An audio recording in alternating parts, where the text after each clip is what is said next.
Chapter 2. Mistress Mary Quite Contrary.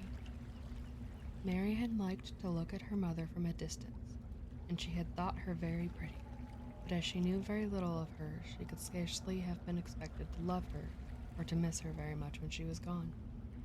She did not miss her at all, in fact, and as she was a self-absorbed child, she gave her entire thought to herself, as she had always done.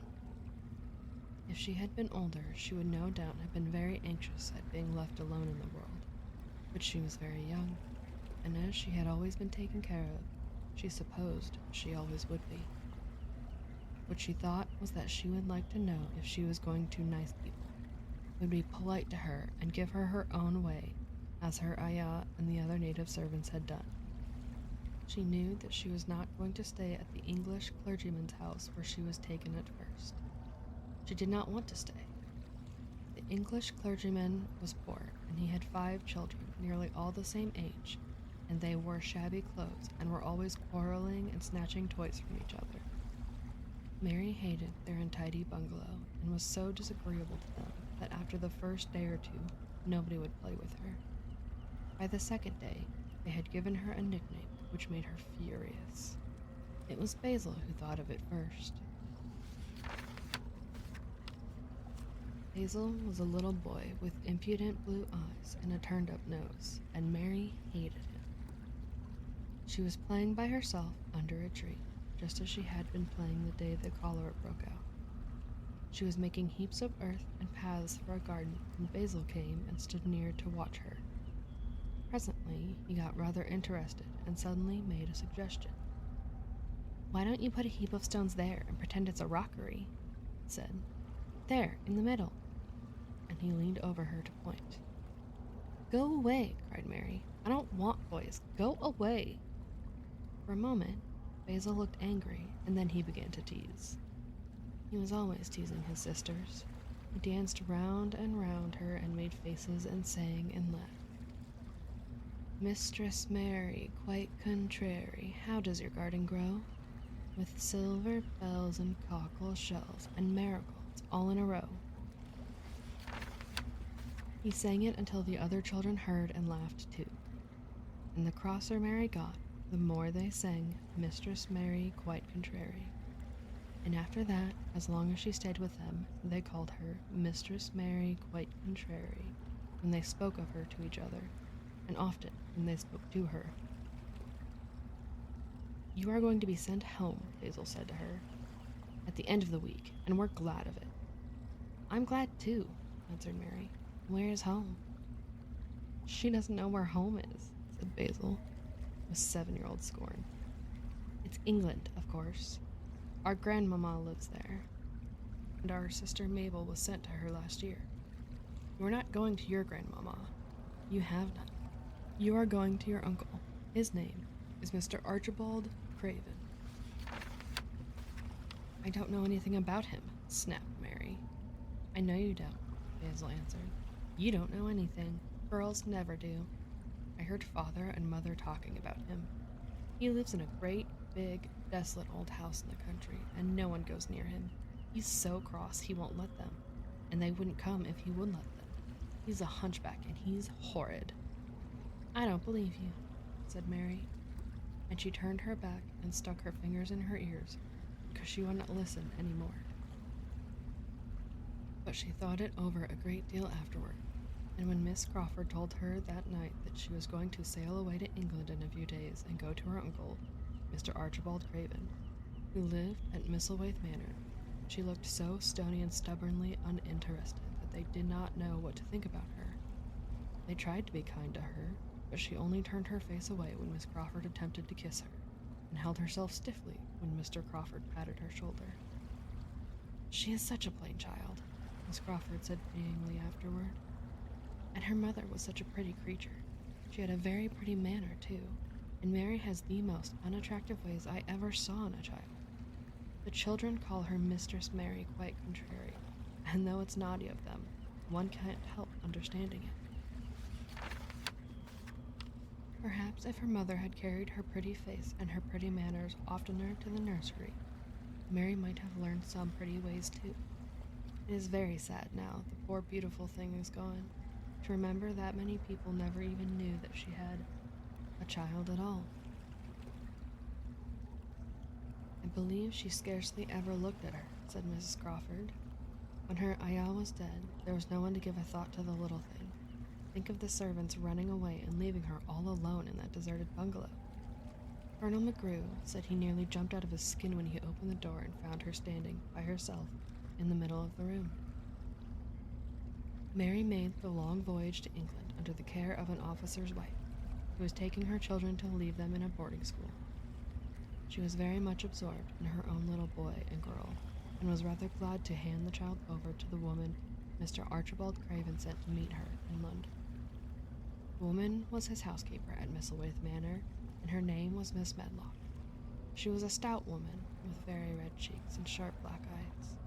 She wore a very purple dress, a black silk mantle with jet fringe on it, and a black bonnet with purple velvet flowers, which stuck up and trembled when she moved her head. Mary did not like her at all, but as she very seldom liked people, there was nothing remarkable in that. Besides which, it was very evident Miss Medlock did not think much of her. "My word, she's a plain little piece of goods," she said. "And we'd heard that her mother was a beauty. She hasn't handed much of it down, has she, ma'am?" "Perhaps she'll improve as she grows," the officer's wife said good-naturedly. "If she were not so sallow and had a nicer expression, her features are rather good. Children alter so much." "She'll have to alter a good deal," answered Miss Medlock. "And there's nothing likely to improve children at Misselthwaite, if you ask me." They thought Mary wasn't listening, because she was standing a little apart from them at the window of the private hotel they had gone to.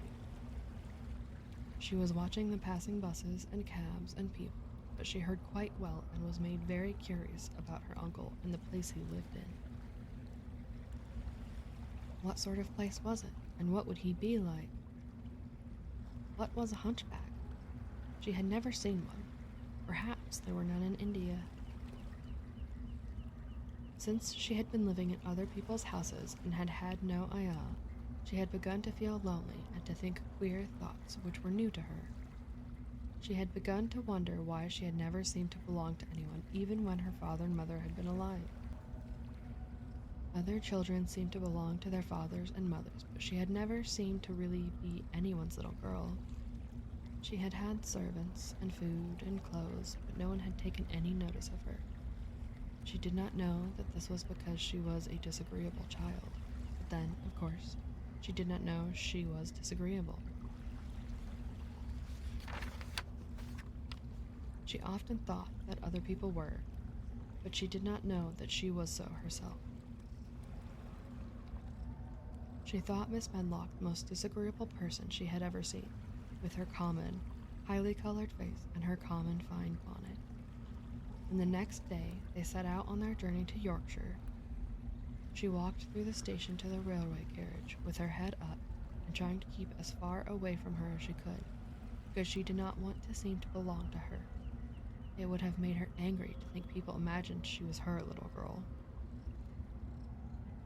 But Miss Medlock was not in the least disturbed by her and her thoughts. She was the kind of woman who would stand no nonsense from young ones. At least, that is what she would have said if she had been asked.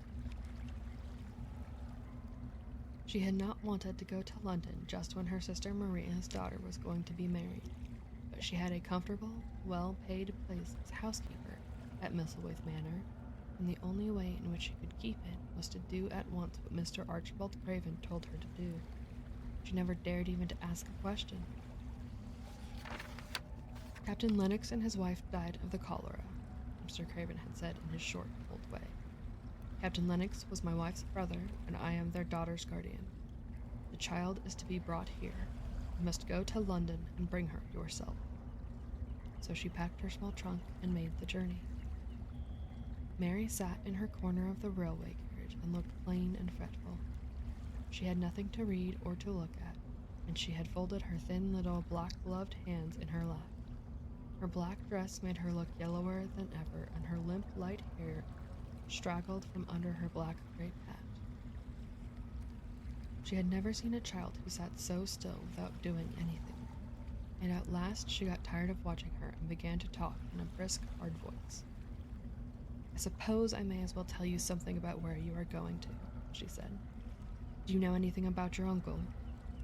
"No," Mary said.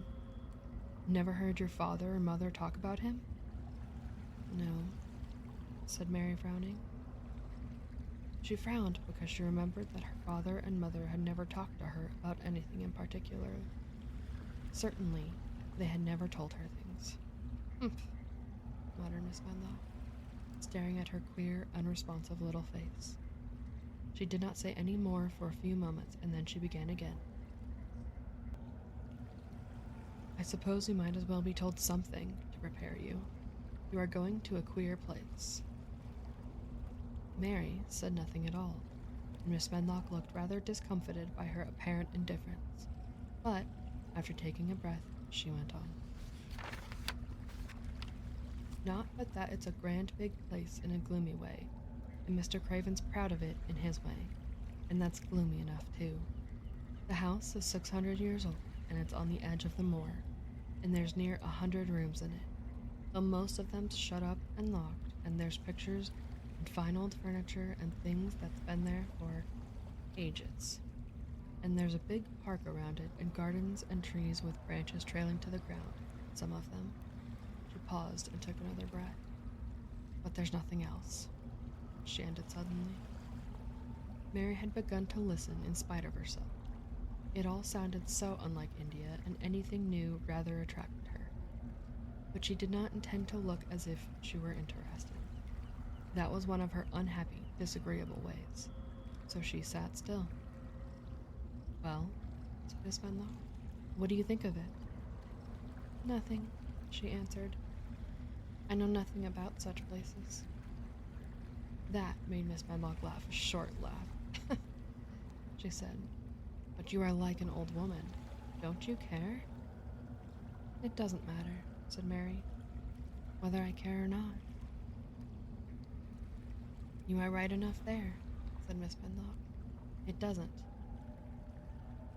What you're to be kept at Misselthwaite Manor for, I don't know, unless because it's the easiest way. He's not going to trouble himself about you, that's sure and certain. He never troubles himself about no one." She stopped herself, as if she had just remembered something in time. "He's got a crooked back," she said. "That set him wrong. He was a sour young man and got no good of all his money and big place till he was married." Mary's eyes turned toward her, in spite of her intention not to seem to care. She had never thought of the hunchbacks being married, and she was a trifle surprised. Miss Medlock saw this, and as she was a talkative woman, she continued with more interest. This was one way of passing some of the time, at any rate. She was a sweet, pretty thing, and he'd have walked the world over to get her a blade o' grass she wanted. Nobody thought she'd marry him, but she did, and people said she married him for his money, but she didn't. Positively. When she died, Mary gave a little involuntary jump. "Oh, did she die?" she exclaimed, quite without meaning to. She had just remembered a French fairy story she had once read called Riquet à la Houppe. It had been about a poor hunchback and a beautiful princess, and it had made her suddenly sorry for Mr. Archibald Craven. "Yes, she died," Miss Medlock answered, "and it made him queerer than ever. He cares about nobody, he won't see people. Most of the time he goes away, and when he is at Misselthwaite, he shuts himself up in the west wing and won't let anyone but Pitcher see him. Pitcher's an old fellow, but he took care of him when he was a child, and he knows his ways." It sounded like something in a book, and it did not make Mary feel cheerful. A house with 100 rooms, nearly all shut up, with their doors locked. A house on the edge of a moor, whatsoever a moor was, sounded dreary.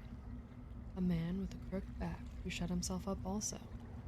She stared out of the window with her lips pinched together, and it seemed quite natural that the rain should have begun to pour down in gray slanting lines, and splash and stream down the window panes.